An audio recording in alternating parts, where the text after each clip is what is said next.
So we got two unexpected reveals today. Both of them come courtesy of the Target Internal Computer UPC code listings and their stock images. Both of these, unfortunately, are just that of the robot mode, but at least it gives us an idea of what this product is.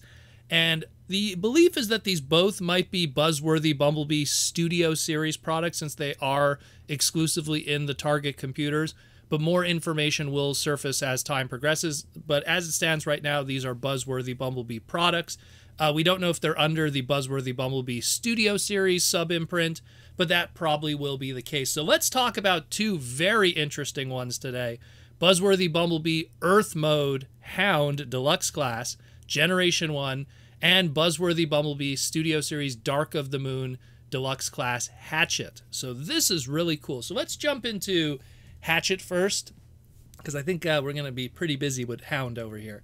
So Hatchet's an interesting one because when we were first introduced to the Dreads, these characters from Dark of the Moon, these Decepticon animalistic characters, they were each given different toys, even though they were all depicted the same in the movie. In the movie, they were all these modified Chevrolet Suburbans, but when Hasbro decided to do the toys and kind of pinholed them into that Cyberverse Legend scale, as they called it at the time. They called it Cyberverse. I know that's so confusing. The Legend scale, the something that was smaller than a core class.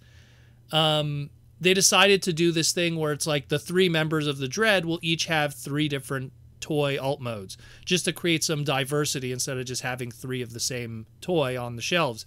So you had Crankcase, which actually turned into the Chevy Suburban. Later on, he got a Studio Series release that was really more accurate. We had Crowbar, which they made him turn into an E7 police car in that Legend Cyberverse scale. And then later on, again, through Cyberverse, he got a proper Chevy Suburban release. And then we had, the one that we're talking about today, we had Hatchet. And Hatchet's original Dark of the Moon toy, he turned into a Eurofighter Typhoon jet, which was very bizarre because, you know, at least the other two, especially the scene that they were featured in, was like another highway chase kind of thing. And no one was flying around in a jet mode. But they decided to go with that. I guess it felt more creative to do the jet mode that had some kind of quadruped animal kind of design to it. And that was pretty much the Hatchet toy that we got for a while of the Dreads. Now we're going to be getting some kind of Studio Series.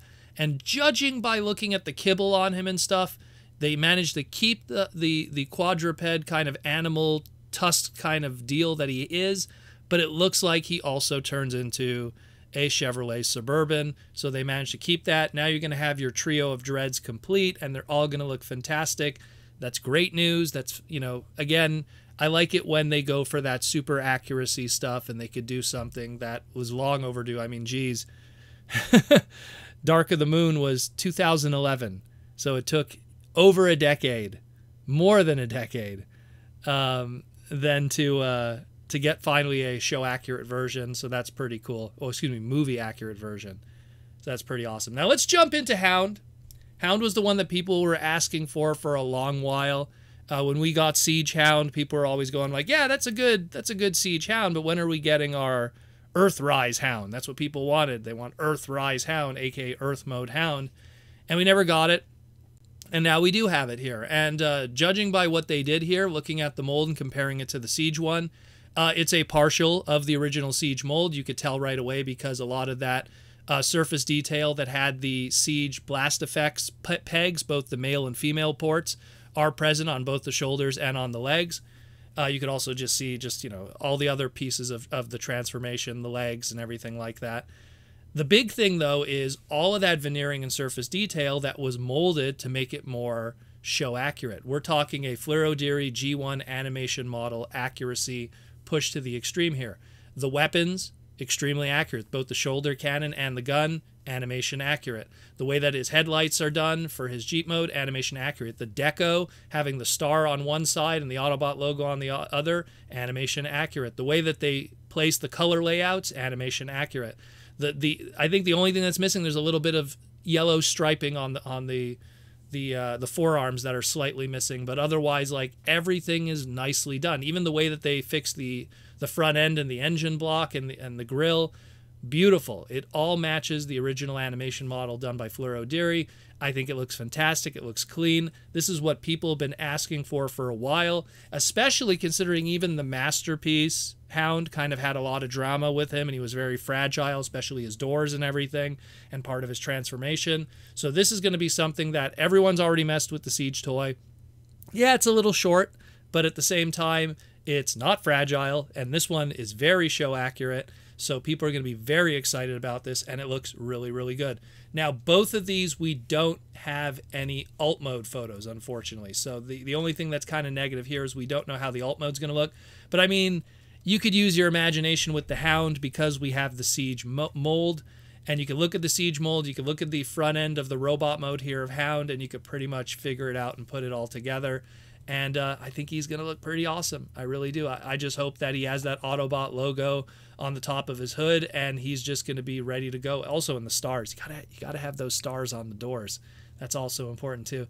If I think this is going to be one of those top tier items that people are going to be gunning for. Much like how they kind of perfected even more so the cliff jumper within Buzzworthy Bumblebee and made it a Studio Series item. I think they're going to do the same thing here too. Yeah, Hound was in the 86 movie, blink and you'll miss him, but he was there. So I guess they might just put it under Buzzworthy Studio Series Deluxe Class Hound and make him super show accurate, and looks really good. I love it. This is great. Hound's always been a really cool character, and that's awesome.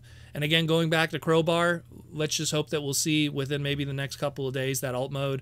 And then, again, probably just look at Crankcase and Crowbar's Studio Series figures, and you're probably going to get an idea of how that's going to look too. Obviously, just the way it's going to fold and everything's going to be a little different.